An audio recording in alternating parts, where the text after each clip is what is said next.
Hello student, welcome to this video. इस video में हम देखने वाले हैं आपके लिए कक्षा 9वीं के लिए विषय विज्ञान का अर्धवार्षिक परीक्षा का क्वेश्चन पेपर। ठीक है, देख सकते हैं 2022-23 का है और पूर्णांक देखिए 70 नंबर और 3 घंटे 15 मिनट का आपका समय रहने वाला है। ठीक है, और दो जो क्वेश्चन है, ठीक है, आपको एक एक क्वेश्चन अच्छे से मैं आपको सॉल्व करके बताऊंगा और इनको अच्छे से आपको कंप्लीट कर लेना है। ठीक है, और देखिए मैं आपको पूरा पेपर बताऊंगा। आप देख सकते हैं पूरा क्वेश्चन पेपर रहने वाला है। मैं आपको नीचे पूरा पेपर बताऊंगा और सभी क्वेश्चन के सॉल्यूशन भी बताऊंगा। ठीक है, तो चलिए शुरू करते हैं। यहाँ पर ध्यान दीजिएगा, क्वेश्चन आपके कहाँ से शुरू हो रहा है, यहाँ से। ठीक है, देख लीजिए, पहले आपको निर्देश पढ़ लेना है। आपका देखिए यहाँ से खंड आ है, उपखंड का। इसमें देखिए क्वेश्चन पहला है कि निम्नलिखित में से सदिश राशि है, तो इसमें से सदिश राशि कौन सी है? जो करेक्ट आंसर है वो मैं आपको बताते जाता हूँ। फर्स्ट क्वेश्चन का राइट आंसर हो जाएगा चाल। ठीक है, चाल इसमें सदिश राशि है। दूसरा क्वेश्चन है विस्थापन की दर को क्या कहते हैं, तो विस्थापन की दर को क्या कहते हैं? तो वैसे तो विस्थापन की दर को चाल कहते हैं, लेकिन इसमें चाल नहीं ऑप्शन है तो वेग लगा सकते हैं, ऑप्शन ए लगा सकते हैं। ठीक है, त्वरण का ऐसा ही मात्रक क्या है? तो मीटर प्रति सेकंड स्क्वायर होता है। तो इसमें क्वेश्चन नंबर बी मतलब ऑप्शन नंबर बी आपका करेक्ट आंसर हो जाएगा, मीटर प्रति सेकंड स्क्वायर। अगला क्वेश्चन है संवेग परिवर्तन की दर को क्या कहते हैं? तो बल कहते हैं। तो इसमें देखिए दोनों ही ऑप्शन में बल दिया है, तो इसमें कोई एक आप टिक कर सकते हैं। तो इसमें मैंने इसमें टिक बी वाला कर दिया। ठीक है, बल उसको किसी वस्तु का जड़त्व निर्भर किस पे करता है? तो द्रव्यमान पर निर्भर करता है, वस्तु के द्रव्यमान पर। ठीक है, तो बा ऑप्शन में वस्तु के द्रव्यमान पर निर्भर करता है, ये आंसर हो जाएगा। अगला क्वेश्चन पूछा गया है बल एफ, द्रव्यमान एम तथा त्वरण ए के बीच में संबंध क्या है? तो एफ बराबर एम ए होता है, सबने पढ़ रखा है। ठीक है, तो एफ बराबर क्या होता है? Force equal to mass into acceleration, यानी द्रव्यमान गुणे ए क्या होता है? ए आपका त्वरण होता है, द्रव्यमान गुणे त्वरण। ठीक है, तो एफ बराबर एम ए आपका बी वाला करेक्ट आंसर हो जाएगा। इस प्रकार से आप क्वेश्चन नंबर 6 का बी करेक्ट कर लेंगे। अगला क्वेश्चन है सार्वत्रिक गुरुत्वाकर्षण नियतांक जी का मात्रक क्या है? तो इसका सही आंसर हो जाएगा आपका newton metre square kilogram square. ठीक है, तो डी ऑप्शन का करेक्ट आंसर हो जाएगा। ताप बढ़ने पर वाष्पन की दर क्या होती है?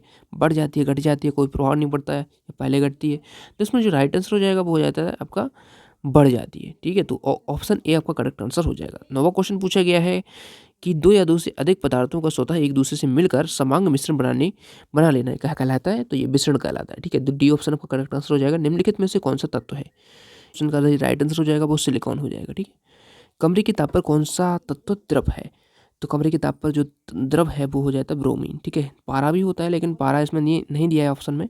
तो पारा एक धातु है जो द्रव होती है। ठीक है, और जो ब्रोमीन है ये अधातु होती है। ठीक है, अधातु होती है ब्रोमीन और पारा होती है धातु जो द्रव होती है। ठीक है, ये भी द्रव है और ये धातु है।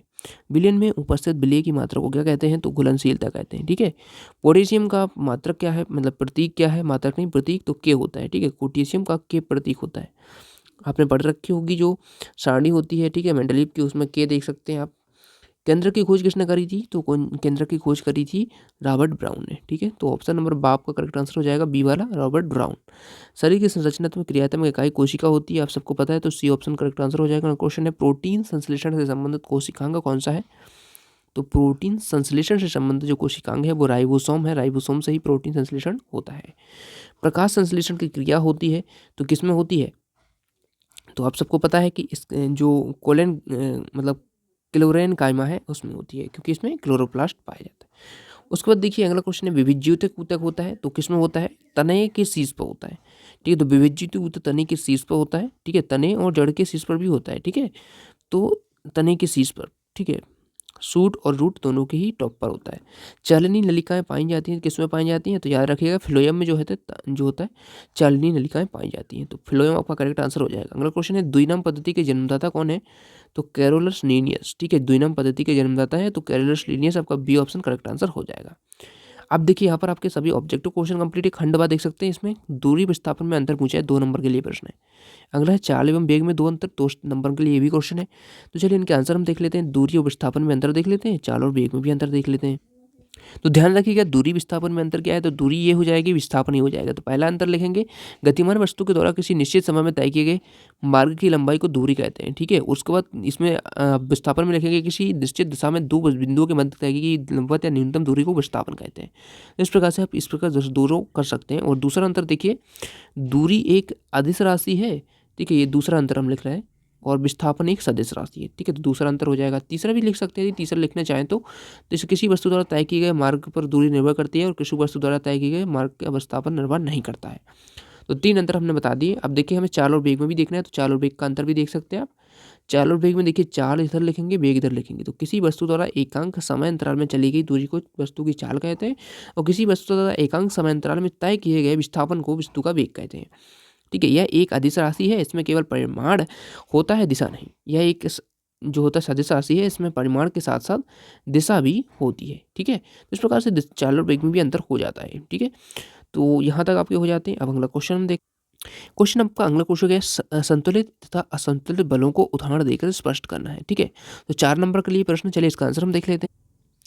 ध्यान रखिएगा, संतुलित और असंतुलित जो बल होते हैं 2 प्रकार के होते हैं। ठीक है, तो संतुलित बल और असंतुलित बल हमें उदाहरण से बताना। तो देखिए संतुलित बल का लिखेंगे, यदि किसी वस्तु पर, ठीक है ध्यान रखिएगा, यहाँ पर लिखा है यदि किसी वस्तु पर एक साथ 2 या 2 से अधिक बल कार्य कर रहे हों तथा बलों का परिणामी प्रभाव शून्य हो तो वे बल संतुलित बल कहलाते हैं। ठीक है, संतुलित बल के प्रभाव में वस्तु की स्थिति में कोई परिवर्तन नहीं होता है, परंतु वस्तु की आकृति बदल जाती है। तो संतुलित बल आप समझा सकते हैं इस प्रकार से। उदाहरण आप देख सकते हैं, यदि एक गुटके को 2 तरफ से समान बल लगा परस्पर विपरीत दिशा में ले जाया जाए तो गुटके में कोई गति नहीं होती है, अतः गुटके पर लगा बल जो होता है वो संतुलित बल कहलाता है। इस प्रकार से आप कर सकते हैं संतुलित। असंतुलित का देख लीजिए, असंतुलित होता है यदि किसी वस्तु अथवा निकाय पर लगे हुए बलों का परिणामी बल शून्य नहीं है तो वे बल असंतुलित बल कहलाते हैं।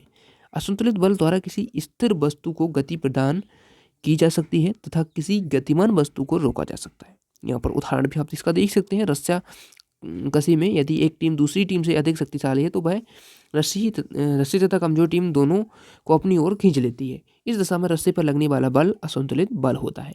तो दोनों का ये हो आप लिख लेंगे। ठीक है, अब अगला क्वेश्चन हमारा, क्वेश्चन आपका अगला पूछा गया है कि देखिए इसमें ज़्यादा आगे आ गया मैं, इसमें देखिए यहाँ पूछा गया है कि इस गुरुत्वाकर्षण नियतांक जी मतलब कैपिटल जी तथा स्मॉल जी में संबंध बताना है। तो चलिए इसको हम देख लें। तो ध्यान दीजिएगा, यहाँ से आपका उत्तर हो जाएगा, यहाँ से आप उत्तर लिखना शुरू करेंगे। ठीक है, यहाँ से आप लिखेंगे उत्तर। तो देखिए माना पृथ्वी का द्रव्यमान m तथा त्रिज्या r है, जैसे चित्र में स्पष्ट है। माना पृथ्वी की सतह पर m द्रव्यमान की कोई वस्तु है, यदि पृथ्वी का द्रव्यमान उसके केंद्र पर मतलब केंद्रित है तो इस स्थिति में जो होता है F बराबर हो जाएगा आपका G(m)(r)² ठीक है, तो समीकरण 1 हो जाएगा, ये हमारा हो जाएगा। उसके बाद देखिए दूसरा आप यहाँ पर आगे करेंगे तो इस प्रकार से पूरा पढ़ते जाएंगे, यहाँ तक आपका नीचे तक यहाँ तक हो जाता है। ठीक है, तो ये क्वेश्चन भी आपका कंप्लीट। अगला क्वेश्चन देखिए यहाँ पर, गति के द्वितीय नियम गति के द्वितीय समीकरण S बराबर ut प्लस 1/2at² का निगमन कीजिए। एक रेसिंग कार 4 मीटर प्रति सेकंड के त्वरण से गतिमान है। गति प्रारंभ करने के 10 सेकंड बाद वह कितनी दूरी तय करेगी यह बताना है। तो चलिए देखिए ये समीकरण जो है आप इसको निगमित करना है, देख लेना। मैं आपको एक क्वेश्चन जो है सॉल्व करा देता हूँ। ठीक है, तो ध्यान दीजिएगा, एक रेसिंग कार जो है 4 मीटर प्रति सेकंड से मतलब एक समान त्वरण है उसका, गति प्रारंभ करने के 10 सेकंड के पश्चात कितनी दूरी तय करेगी। तो देखिए प्रारंभिक वेग जो है आपका जीरो मानना है, t=10 सेकंड है मतलब 10 सेकंड है। ठीक है, उसके बाद त्वरण का है 4 मीटर प्रति सेकंड स्क्वायर है, और आपका s बराबर है, हमें पता है होता है कि s बराबर क्या होता है, s बराबर ut प्लस 1/2at² होता है। ठीक है, ये आपका इतना होता है। अब देखिए u की जगह पर हम 0 रख देंगे और t हमारा 10 सेकंड है तो 10 का गुणा कर देंगे तो ये तो जो पूरे टर्म 0 हो जाएगा। प्लस में आपका 1/2 4 × 10⁻2 10⁻2 क्योंकि t आपका 10 है तो 10⁻2 मतलब 100 और 2 से 2 कट जाएगा, 200 हो जाएगा ये। ठीक है, तो 200 मीटर आपका आंसर हो जाएगा। s बराबर कितना आ जाएगा, s क्या होता है यहाँ पर आपका दूरी मतलब विस्थापन होता है, तो s बराबर यहाँ पर 200 मीटर की दूरी तय करेगी। ठीक है, तो 200 मीटर आपका आंसर हो जाएगा। अब देखिए यहाँ तक हमने देख लिया, आपके यहाँ से पूरा हमने कंप्लीट कर लिया। अब देखिए यहाँ पर अपना अगला क्वेश्चन जो हो जाता है, स्पष्ट कीजिए। ठीक है, इसमें अथवा में है, स्पष्ट करना है। इनमें न्यूटन का गति का प्रथम नियम, द्वितीय नियम और तृतीय नियम, ये तीनों करना है। तो देखिए इनका आंसर हम देख लेते हैं। तो देखिएगा गति के प्रथम द्वितीय और तृतीय नियम, पहला नियम जो होता है वो जड़त्व का नियम है, दूसरा संवेग का नियम है, तीसरा क्रिया प्रतिक्रिया का नियम। ठीक है, तो देखिए गति का प्रथम नियम है जड़त्व का नियम, क्या कहता है कि न्यूटन की गति के प्रथम नियम के अनुसार यदि कोई वस्तु विराम अवस्था में है तो वह विराम अवस्था में ही रहेगी। वस्तु पर कोई बाह्य बल लगाकर ही वस्तु को विराम अवस्था से गति अवस्था में परिवर्तित किया जा सकता है। उसके बाद आगे देख सकते हैं, एवं यदि कोई वस्तु गतिशील अवस्था में तो वह गतिशील अवस्था में ही समान चाल से चलती रहेगी जब तक कि उस पर बाह्य बल न लगाया जाए। तो ये हमारा जड़त्व का नियम होता है। उदाहरण देख सकते हैं, चलती रेलगाड़ी से अचानक उतर जाने पर व्यक्ति आगे की ओर गिर जाते हैं, और दूसरा है खिड़की के शीशे पर बंदूक की गोली मारने पर शीशे में छेद हो जाता है। तो ये आपका प्रथम नियम के उदाहरण भी हो जाते हैं। दूसरा आप देखिए गति का द्वितीय नियम है, संवेग का नियम है। इसको आप इस प्रकार से लिख सकते हैं, इसका उदाहरण भी देख सकते हैं। ठीक है, तो ये उदाहरण भी हो जाएगा और ये आपका पूरा नियम हो जाएगा। तो दूसरा नियम है, किसी वस्तु के रेखीय संवेग में परिवर्तन की दर उस वस्तु पर लगाए गए बाह्य के अनुक्रमानुपाती होती है। ठीक है, तीसरा नियम कहता है कि गति का तृतीय नियम है क्रिया प्रतिक्रिया का नाम नियम जो है, तो ये कहता है कि न्यूटन की गति के तृतीय नियम के अनुसार प्रत्येक क्रिया के बराबर एवं विपरीत दिशा में प्रतिक्रिया होती है। गति के तृतीय नियम को क्रिया प्रतिक्रिया का नियम भी कहते हैं। इसका उदाहरण यहाँ पर लिखा हुआ है। ठीक है, उसके बाद देखिए अगला क्वेश्चन हम देखते हैं। देखिए आप यहाँ पर देख सकते हैं, ये तीनों हमने देख लिए हैं गति के नियम। अब देखिए यहाँ पर क्वेश्चन पूछा गया, गर्मियों के दिनों में घड़े का जल ठंडा क्यों होता है? 2 नंबर के लिए प्रश्न। चलिए इसका आंसर भी हम देख लेते हैं। तो ध्यान दीजिएगा, यहाँ से लिखेंगे घड़े, यहाँ पर धड़े नहीं है, घड़े है। घड़े के सतह पर छिद्र होते हैं जिससे पानी बाहर निकल सकता है। ऐसे जल घड़े से ऊष्मा लेकर वाष्पीकृत होता रहता है और घड़े से ऊष्मा के त्याग के कारण घड़े का जल होता है वो ठंडा हो जाता है। ठीक है, ये आपका आंसर हो जाएगा। अगला क्वेश्चन इसी में पूछा गया है कि एसीटोन या पेट्रोल या इत्र डालने पर हमारी हथेली ठंडी क्यों हो जाती है? तो इसका आंसर भी आप देख लीजिए। इसका सॉल्यूशन है, एसीटोन, पेट्रोल या इत्र वाष्पशील पदार्थ हैं। जब इन्हें हथेली पर रखते हैं तो हाथ की गर्मी के कारण इनका वाष्पन तेज हो जाता है। इसके लिए ये ऊष्मीय ऊर्जा हथेली से लेते हैं जिससे वह ठंडी हो जाती है। ठीक है, तो हथेली इस प्रकार से ठंडी हो जाती है। तो इस प्रकार से हमारे सभी क्वेश्चन हमने यहाँ तक सॉल्यूशन देख लिए हैं। तो यहाँ पर ध्यान दीजिएगा, यहाँ तक हमने देखिए, यहाँ तक पूरे क्वेश्चन हमने सॉल्व कर लिए हैं। ठीक है, यहाँ तक। अब देखिए यहाँ से 6वें से आगे के जो क्वेश्चन है मैं आपको बता देता हूँ। इनके आप सॉल्यूशन या तो खुद कर लेना या पर कमेंट कर देना, ताकि यदि आपको नहीं मिल रहा है आंसर या आपको कोई परेशानी आ रही है आंसर को करने में, तो आप कमेंट कर सकते हैं। तो इनके हम आंसर नेक्स्ट वीडियो में देख लेंगे। ठीक है, तो देख सकते हैं ये सभी क्वेश्चन यहाँ बहुत ही इंपॉर्टेंट है। तत्व यौगिक में अंतर है, परमाणु क्या है, डाल्टन का परमाणुवाद है, कोशिका क्या है, ठीक है, सूची का सिद्धांत है, कोशिका सिद्धांत को स्पष्ट करना, माइटोकॉन्ड्रिया की संरचना, सरल और जटिल ऊतक में अंतर है, पादप कोशिका जंतु कोशिका में 6 अंतर है, उनका चित्र भी कर लेना। ठीक है, तो इस प्रकार से सभी इंपॉर्टेंट क्वेश्चन है और एक एक करके जाना। और देखिए मैंने आंसर आपको बता ही दिए हैं, जिन क्वेश्चन के वो आपको कंप्लीट कर ही लेना। वो जो आंसर मैं बताने वाला हूँ अगले वीडियो में यदि आप लोग कमेंट करेंगे तो वो भी हम देख लेंगे। तो सब्सक्राइब जरूर कर लेना ताकि अगला जो वीडियो वो आपको मिल पाए। इसी प्रकार से आपके सभी पेपर प्रोवाइड कराए जाते हैं सॉल्यूशन के साथ, ताकि आपकी तैयारी बेहतरीन हो सके। ठीक है, चलिए मिलते हैं नेक्स्ट वीडियो में।